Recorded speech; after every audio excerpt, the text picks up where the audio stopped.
کرونا چې یو وژونکی او سارونکی ناروغي ده لومړی د چین په اوهان کې پیدا خو اوس د نړۍ په بېلابېلو هیوادونو کې د خپرېدو راپورونه ورکړل سوي دي. د هرات عامې روغتیا ریاست مسؤلینو د یو رسنیز کنفرانس په ترڅ کې وویل چې هرات کې د دې وژونکي ویروس د خپرېدو مخنیوي په موخه لازم تدابیر په لاس کې اخیستي. په ورته مهال کې د هرات ولایت اوسیدونکي غوښتنه کوي چې د دې ویروس د خپرېدو مخنیوي لپاره باید عامې روغتیا ریاست خلکو ته عامه پوهاوی ورکړي. د کرونا په نوم ویروس چې یو خطرناک او وژونکی ویروس دی له یو سړي څخه بل ته په ډیره اسانۍ سره انتقالیږي. دا ویروس چې لومړی د چین په ووهان کې خلک مساف کړل اوس د نړۍ په بېلابېلو هیوادونو کې خپور شوی او زرګونه تنه پرې اخته شوي او د شاوخوا 250 تنو ژوند یې ورڅخه اخیستی دی. تبه، ټوخل، نفس تنګي او سرګیچي د دې ناروغۍ مهمه نښې دي. دا ویروس چې په ډیره چټکتیا سره 20 هیوادونو ته خپور شوی، افغانستان کې هم وګړي دا اندېښنه لري چې دا ویروس دې هیواد ته را انتقال شي. خو د هرات د عامې روغتیا ریاست چارواکي وایي په هرات ولایت کې د دې وژونکي ویروس د خپراوي د مخنیوي لپاره لازم تدابیر نیولې. مرضی کرونا ویروس همونطور که از نام آن مشخصه مرضی ویروسی هست که در کشور چین و بالاخره یک تعداد زیادی از کشورها رو درگیر ساخته و مرضی معمولا مانند مرضی سرماخوردگی هست که با تب، سرفه، گلودردی، کوتاهی نفس یا نفس تنگی، جاندردی تبارز میکنه. دقیقا با میزان مرگ میر بالایی مریضی هست و بیشتر افرادی که از این مریضی رنج میبرند از نظر ای که اگه در کشورهایی که دوچار این مشکل هستن سفر کرده باشند اهمیت خاص خود داره که توسط تیم‌های صحی زیر مراقبت بیشتر قرار میگیره. په همدې حال کې روغتیا پالان کرونا یو خطرناک او اخیستونکی ویروس یادوي او د خلکو غواړي چې خپل د ساتنې لپاره روغتیایی مشورې په پام کې ونیسي. معمولا یک مرض ویروسی خود کرونا ویروس معمولا ویروس ها در جهان وجود داره. ای که یک موتیشن یا یک تغییر جهشی میده میتونه یک ویروس جدید وجود بیاره. ویروس جدید که ایجاد شد بدن به مقابل از او آمادگی نداره، یعنی مقاومت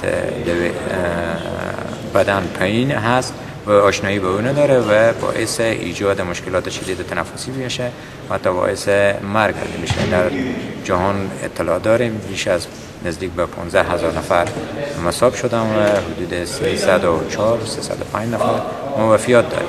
د هرات اوسیدونکي چې دې ویروس اندېښمن کړي دي غوښتنه کوي چې باید حکومت په دې هکله خلکو ته عامه پوهاوی ورکړي او هغه کسان چې د چین او نورو بهرني هیوادونو څخه افغانستان ته راستنیږي په منظم ډول تر روغتیایی څارنې لاندې ونیسي.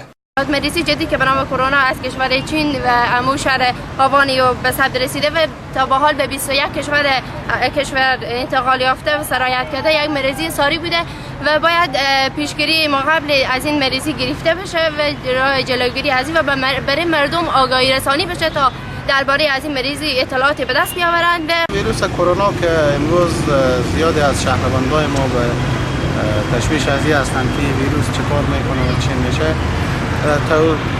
تقاضای ما از وزارت محترم صحت عامه و ارگان‌های دولتی هست که مردم در قدم اول آگاهی سازی باید از این صورت بگیره.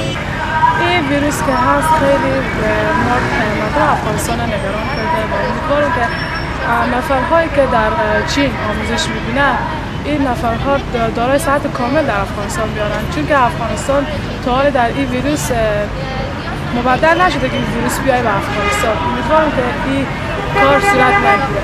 په ورته مهال د هرات د اطلاعات او کلتور ریاست چارواکي دا ویروس خطرناک بولي وایي چې په دې هکله ټولو ښوونیزو تحصیلي او نورو مرکزونو ته د عامه پوهاوي په خاطر اطلاع رسونه کړې ده. در کشورهای پیشرفته دنیا هم ویروس کرونا نفوذ کرده که میتونه برای افغانستان هم خطر جدی تلقی بشه. به این اساس دولت افغانستان مصمم به تدابیر هست، اتخاذ تدابیر و ما از همه رسانه‌های محترم، از منابر، از علما، از مکاتب، مدارس، پوهنتون خواستیم که در این مورد اطلاع رسانی دقیق بکنن. مردم شریف ما در هر کجایی که هستند متوجه باشند برای صحت خود، برای مشوره هایی که توصیه هایی که از جانب دکتر صاحبا میشه. کرونا وایروس چې 2 اونۍ وړاندې په چین کې خپل لومړنۍ قرباني واخیسته، له کبله یې د روغتیا نړیوال سازمان په ټوله نړۍ کې بیړنی حالت اعلان کړ.